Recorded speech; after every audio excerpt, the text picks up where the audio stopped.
Saya Ferry, 45 tahun. Saya berkeluarga, mempunyai istri dengan 1 orang anak. Sehari-hari saya bekerja sebagai tukang ojek pangkalan sambil membantu istri bekerja di depan rumah. Saya terdiagnosa HIV positif tahun 2007. Saya menjalani pengobatan di Rumah Sakit Polri Kramat Jati. Itu saya mengambil obat 1 bulan sekali. Selama pandemi saya lebih banyak di rumah karena takut dan khawatir terpapar COVID. Karena saya dapat kabar juga obatnya belum ada, jadi saya lebih sering di rumah sambil bantu-bantu istri berdagang. Tadinya saya sempat ingin vaksin, tapi saya tanya ke teman saya yang mencoba untuk vaksin dan dia menjelaskan kalau dia ODIF dan dia ditolak gitu. Untung saya bertemu Kak Udur. Kak Udur itu biasa mendampingi teman-teman ODIF dan dari Kak Udur saya mendapatkan informasi kalau vaksin itu adalah hak semua orang gitu. Asalkan dia sehat, dia bisa mendapatkan vaksin COVID. Kak Udur juga menjelaskan kepada saya layanan yang ramah dan biasa mendampingi teman-teman ODIF untuk mendapatkan vaksin.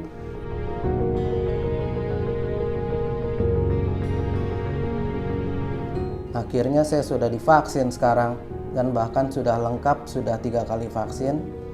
Terima kasih saya ucapkan buat Kak Udur yang sudah mensupport saya untuk berani datang sendiri ke layanan dan memberitahu saya layanan yang ramah terhadap ODIF. Sekarang saya sudah tenang dan optimis untuk menjalani hidup dengan sehat untuk saya dan untuk keluarga saya.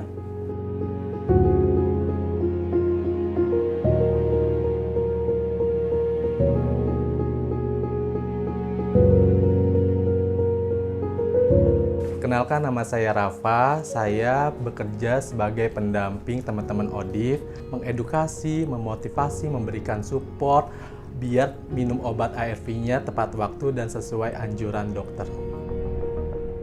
Meskipun ada banyak tantangan, tetapi bagi saya pekerjaan ini sangatlah penting.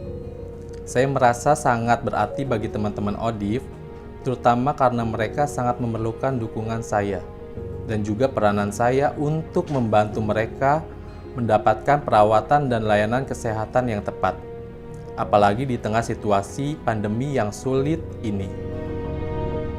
Saya punya salah satu klien yang susah banget diajak vaksin karena dia punya status HIV positif. Dia takut efek samping vaksin punya dampak ke ARV yang dia lagi minum. Selain itu, klien saya juga obesitas. Itulah yang membuat dia susah banget diajak. Tapi hari ini saya berniat mengunjungi dia lagi. Biasanya saya itu mengunjungi klien itu nggak cukup sekali, bahkan bisa berkali-kali. Kadang saya datangin mereka di rumahnya, kadang di luar, ataupun di tempat tongkrongan teman-teman ODIF itu biasa kumpul. Justru, kalau mendatangi klien itu langsung, malah lebih efektif dan cukup berhasil. Menurut saya, teman-teman ODIF itu perlu pendampingan yang seperti ini. Saya juga membantu mereka mencari lokasi vaksin yang akan mereka datangi.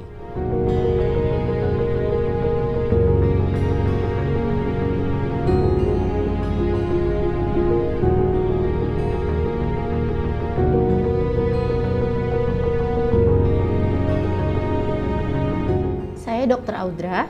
Sehari-hari saya bekerja sebagai dokter di puskesmas ini. Saya sudah bergabung menjadi relawan vaksinator untuk COVID-19 sejak 1 tahun ini. Alasan saya ingin bergabung menjadi relawan vaksinator karena bagi saya vaksin merupakan hak setiap individu.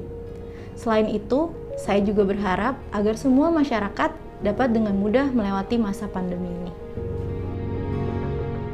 Antusiasme masyarakat terhadap vaksinasi ini sebetulnya luar biasa besar. Tetapi beberapa di antara mereka agak kesulitan untuk datang ke site vaksinasi ataupun puskesmas.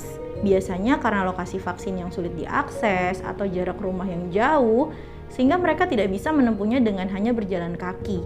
Mereka harus mengeluarkan uang lebih lagi untuk transportasi. Selain itu, beberapa di antara mereka sibuk dengan keluarga ataupun pekerjaannya. Sebagai tim vaksinator, kita tidak mungkin bekerja sendiri, sehingga kita perlu menjalin kerjasama dengan petugas kesehatan atau kader di daerah Jakarta. Dari merekalah kita mendapatkan informasi mengenai titik-titik yang harus didatangi untuk vaksinasi, khususnya secara door to door. Saya punya pengalaman. Ada laporan dari pendamping ODIF di daerah Pulau Gadung yang mengatakan bahwa ada kliennya yang sangat ingin dilakukan vaksinasi secara langsung. Laporan seperti inilah yang harus langsung kita cepat tanggap. Saya sangat memahami hambatan, kendala yang dialami oleh kelompok rentan, terutama ODIF transgender dan LSL, seperti stigma masyarakat ataupun kondisi ekonomi yang sangat memprihatinkan. Saya terus berkomitmen untuk membantu vaksinasi lebih mudah bagi masyarakat, terutama kelompok rentan.